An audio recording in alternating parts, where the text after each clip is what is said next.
मुख्यमंत्री ठाकुर सुखविंदर सिंह सुक्खू ने संभोटा तिब्बती स्कूल छोटा शिमला में बुद्ध पूर्णिमा के अवसर पर आयोजित कार्यक्रम में भाग लिया। वैशाख पूर्णिमा और भगवान बुद्ध की जयंती के पावन अवसर पर मुख्यमंत्री ने शुभकामनाएं देते हुए भगवान बुद्ध की शिक्षाओं को अपने जीवन में आत्मसात करने का आह्वान किया ताकि एक सशक्त समाज का निर्माण हो सके। उन्होंने कहा कि भगवान बुद्ध ने हमें अप दीपो भव का मंत्र दिया, जिसका अर्थ है स्वयं अपने दीप बनो। ये आत्मनिर्भरता का मूल मंत्र है जो आज के युग में भारत को आत्मनिर्भर राष्ट्र बनाने की दिशा में हमारा मार्गदर्शन करता है। उन्होंने कहा कि भगवान बुद्ध की शिक्षाएं आज भी उतनी ही प्रासंगिक है जितनी प्राचीन काल में थी। हिंसा और अविश्वास से भरे इस युग में भगवान बुद्ध द्वारा दिए गए शांति, करुणा और सहिष्णुता का संदेश मार्ग दिखाता है। ये महज शिक्षाएं ही नहीं बल्कि जीवन जीने की एक कला है। मुख्यमंत्री ने कहा कि भगवान बुद्ध का जन्म, ज्ञान और महानिर्वाण इसी दिन हुआ था। एक ही दिन में ये तीन महान घटनाएं इस दिन को बेहद पवित्र और महत्वपूर्ण बनाती है। भगवान बुद्ध का जीवन हमें ये सिखाता है कि करुणा, शांति और मानवता ही सच्चे धर्म के मूल स्तंभ है। उन्होंने कहा कि आज के समय में जहां भौतिक सुख सुविधाएं तनाव और असंतुलन का कारण बनती है, ऐसे में भगवान बुद्ध का संदेश हमें शांति, सद्भाव और सच्चे सुख का मार्ग दिखाता है। आज का यह पावन दिवस केवल बौद्ध अनुयायियों के लिए ही नहीं बल्कि संपूर्ण मानवता के लिए अत्यंत महत्वपूर्ण है। यह दिन बहुत खास है क्योंकि आज के ही दिन भगवान बुद्ध का जन्म हुआ था। उन्हें ज्ञान की प्राप्ति हुई थी और इसी दिन उन्होंने महापरिनिर्वाण भी प्राप्त किया था। एक ही दिन में ये तीन महान घटनाएं इस दिन को बेहद पवित्र और महत्वपूर्ण बनाती है। आपो दीपो दीपो भव, जिसका अर्थ है स्वयं अपने दीप बनो। यही आत्मनिर्भरता का मूल मंत्र है जो आज के युग में भारत को आत्मनिर्भर राष्ट्र बनाने की दिशा में हमारा मार्गदर्शन करता है। वैशाख पूर्णिमा के पुण्य अवसर पर हम सब भगवान बुद्ध के बताए मार्ग पर चलकर प्रदेश और राष्ट्र को एक शांतिपूर्ण, समृद्ध और नैतिक शक्ति से संपन्न समाज बनाने का संकल्प ले।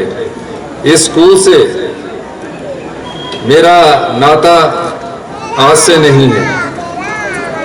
इस स्कूल को मैं 50 वर्षों से जानता हूँ और इसलिए भी जानता हूँ कि जब मैं स्कूल में पढ़ा करता था तो मेरे कुछ साथी, उस समय ये तिब्बती स्कूल हुआ करता था, यहाँ पढ़ा करते थे, जो अब मेरी उम्र के हो चुके होंगे। कुछ उनमें अमेरिका चले गए, कुछ धर्मशाला में मिले। और मैं अक्सर जब सर्दियों की छुट्टियां हुआ करती थी तो हम यहीं ब्रॉकस्ट में रहा करते थे। और यहाँ ये पक्का ग्राउंड नहीं हुआ करता था, तब कच्चा सा ग्राउंड था, ये बिल्डिंग भी नहीं बनी हुई थी। यहाँ हम क्रिकेट खेलने आया करते थे। इस अवसर पर मुख्यमंत्री ने तेसरिंग पलकत नेगी और पेमा दोरजे को भारत तिब्बत मैत्री अवार्ड से सम्मानित किया। रही है, भारत तिब्बत मैत्री संघ शिमला की सचिव है, तोंगलेन चैरिटेबल ट्रस्ट की लोक संपर्क अधिकारी हैं और भारतीय हिमालयी नालंदा बौद्ध परंपरा से संबंधित जो परिषद है उसकी सदस्य है। इसके साथ साथ ये हिमाचल प्रदेश में प्रारंभिक शिक्षा विभाग के साथ मिल करके परम पावन 14वें दलाई लामा जी का जो एक लक्ष्य है एथिकल एजुकेशन, जिसमें शिक्षा के साथ साथ नैतिक मूल्यों की भी बात की जाती है, उसके क्षेत्र में भी कार्यरत है। ये हम सभी के लिए अत्यंत सम्मान का विषय है कि माननीय मुख्यमंत्री महोदय श्री सेरिंग पलकत जी को सम्मानित कर रहे हैं। 17 तक सेवाएं दी हैं।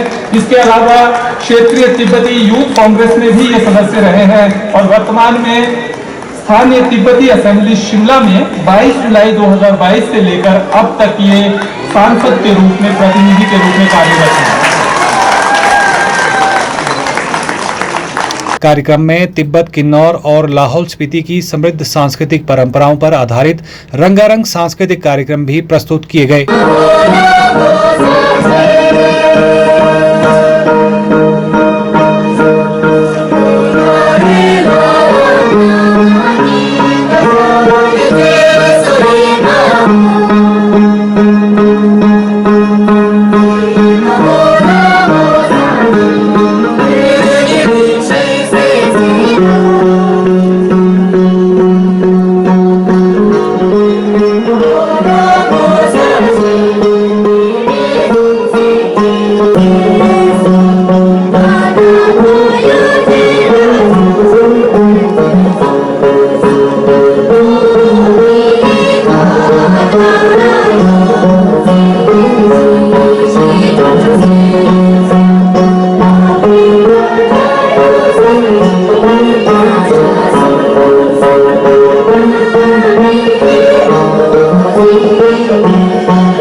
Bureau report, channel 9, Shimla.